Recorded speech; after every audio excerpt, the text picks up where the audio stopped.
Hello student, मैं Devendra Pandey, assistant professor computer science department, Pentium Point Technical College Rewa से आपके लिए ऑनलाइन क्लास लेके प्रस्तुत हुआ हूं। आज का हमारा टॉपिक है graphics in MS power point. जैसा कि आप सब जानते हैं कि एमएस पावर पॉइंट एक ऐसा एप्लीकेशन सॉफ्टवेयर है जिसकी माध्यम से हम किसी भी प्रकार के ग्राफिक्स को ऐड कर सकते हैं और अपने प्रेजेंटेशन को अट्रैक्टिव तरीके से तैयार कर सकते हैं। किसी भी प्रेजेंटेशन में अगर हम ग्राफिक्स का यूज करते हैं तो वह प्रेजेंटेशन और भी अट्रैक्टिव तरीके से डिस्प्ले होता है और उस प्रेजेंटेशन की इंफॉर्मेशन को सही तरीके से डिस्क्राइब किया जा सकता है और सही तरीके से उसका प्रेजेंटेशन किया जा सकता है। तो आइए चलते हैं, देखते हैं कि एमएस पावर पॉइंट में इंसर्टिंग ग्राफिक्स के अंतर्गत कौन कौन सी ग्राफिक्स या कौन कौन से आर्ट हम ऐड कर सकते हैं और उनका कैसे यूज करते हैं।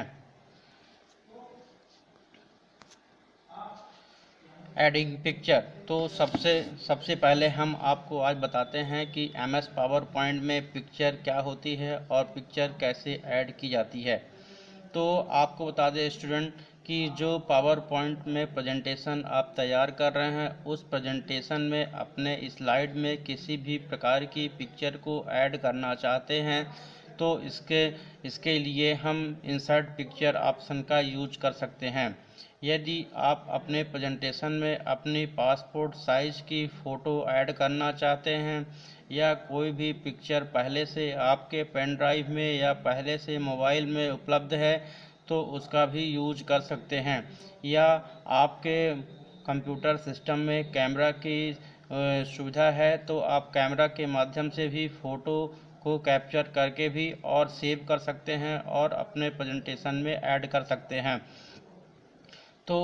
एमएस पावर पॉइंट के स्लाइड में प्रेजेंटेशन में आप पिक्चर को कैसे ऐड कर सकते हैं उसके लिए यहाँ पर मैंने स्टेप्स दिया है। तो यदि आप पिक्चर ऐड करना चाहते हैं तो सर्वप्रथम आपको इंसर्ट टैब में जाना होगा और इंसर्ट टैब में पिक्चर बटन में क्लिक करेंगे और जैसे ही पिक्चर बटन में क्लिक करते हैं आपके सामने पिक्चर ओपनिंग की विंडो या ब्राउज़ विंडो ओपन हो जाएगी। यह ब्राउज़ विंडो में आप ब्राउज़ ऑप्शन में क्लिक करेंगे और ब्राउज़ ऑप्शन में क्लिक करते ही आपके समक्ष सेलेक्ट पिक्चर का ऑप्शन दिखेगा। यहाँ पर आपकी पिक्चर जहाँ पे रखी गई है उस लोकेशन को सेलेक्ट करके, जैसे कि आपकी पिक्चर सी ड्राइव में, डी ड्राइव में या पेन ड्राइव में या फ़ोन स्टोरेज में जहाँ भी रखी गई है उस पिक्चर को आप सेलेक्ट कर सकते हैं और इसके पश्चात इंसर्ट ऑप्शन में क्लिक करेंगे। ऐसा करने से आपके वर्किंग विंडो में और आपके स्लाइड में एक पिक्चर ऐड हो जाती है और वह पिक्चर को अपने आवश्यकता अनुसार रीसाइज भी कर सकते हैं या बाद में स्मॉल साइज या लार्ज साइज की उसकी हाइट और विड्थ आदि को चेंज कर सकते हैं, क्रॉप कर सकते हैं। इस तरीके से हमने बताया आपको कि पावर पॉइंट में पिक्चर को कैसे ऐड करते हैं। नेक्स्ट देखते हैं इंसर्टिंग या एडिंग क्लिप आर्ट। तो एमएस पावर पॉइंट में क्लिप आर्ट एक ऐसा एडवांस ग्राफिक्स होता है जिसके माध्यम से आप कंप्यूटर सिस्टम में उपलब्ध कार्टून या उपलब्ध क्लिप आर्ट का यूज कर सकते हैं। जैसे कि मान लीजिए आप कोई भी किसी भी प्रकार का सिंबल या कोई भी जैसे कि लोगो या कंप्यूटर के डायग्राम या कंप्यूटर की विंडो या इस प्रकार के गेम्स आदि के जो सिंबल होते हैं वो जो भी आपके क्लिप आर्ट गैलरी में उपलब्ध हैं उन सभी का यूज आप कर सकते हैं। इसके लिए आप जैसे ही इंसर्ट टैब के क्लिप आर्ट में जाते हैं तो वहाँ पर सेलेक्ट या सर्च क्लिप आर्ट का ऑप्शन ओपन होगा। यदि आपको क्लिप आर्ट की कैटेगरी का नेम पता है तो क्लिप आर्ट की कैटेगरी के द्वारा आप अपनी आवश्यक कैटेगरी को सेलेक्ट कर सकते हैं। यदि आपको किसी भी कैटेगरी को सेलेक्ट नहीं करना है तो डायरेक्ट गो कर सकते हैं, तो जो भी ऑल क्लिप आर्ट होंगे वो सभी क्लिप आर्ट आपके समक्ष स्क्रीन में दिख जाएंगे और उन सभी क्लिप आर्ट में जिस क्लिप आर्ट का यूज आप करना चाहते हैं उस क्लिप आर्ट को सेलेक्ट करेंगे और सेलेक्ट करने के साथ ही हम राइट क्लिक करके उसे इंसर्ट कर सकते हैं या इंसर्ट बटन में भी क्लिक करके अपने प्रेजेंटेशन में क्लिप आर्ट को इंसर्ट कर सकते हैं। तो इस प्रकार से एक स्लाइड में क्लिप आर्ट का यूज कैसे किया गया है उसका स्टेप यहाँ पर हमने आपको बताया है। नेक्स्ट है एडिंग शेप। तो जो MS पावर पॉइंट के प्रेजेंटेशन में शेप एक ऐसी सुविधा होती है, एक ऐसी विशेषता होती है जिसके माध्यम से आप अपने स्लाइड में बने बनाए शेप जैसा कि स्क्रीन में दिखाए गए हैं तो इस बने बनाए शेप ऐड कर सकते हैं और वह शेप को ऐड करने के पश्चात आप उसे रिसाइज भी कर सकते हैं और उसके अंदर कोई टेक्स्ट डायग्राम भी क्रिएट करना चाहते हैं तो वो भी आप क्रिएट कर सकते हैं। तो ये बने बनाए जो शेप्स हैं वो आपको इंसर्ट टैब में मिलेंगे। तो जैसे ही आप इंसर्ट टैब के शेप बटन में क्लिक करते हैं तो आपके सामने जो शेप चूज करने का ऑप्शन है वो दिखेगा और उनमें से किसी भी शेप को आप सेलेक्ट करके और इंसर्ट बटन में जैसे ही क्लिक करते हैं तो जहां पर भी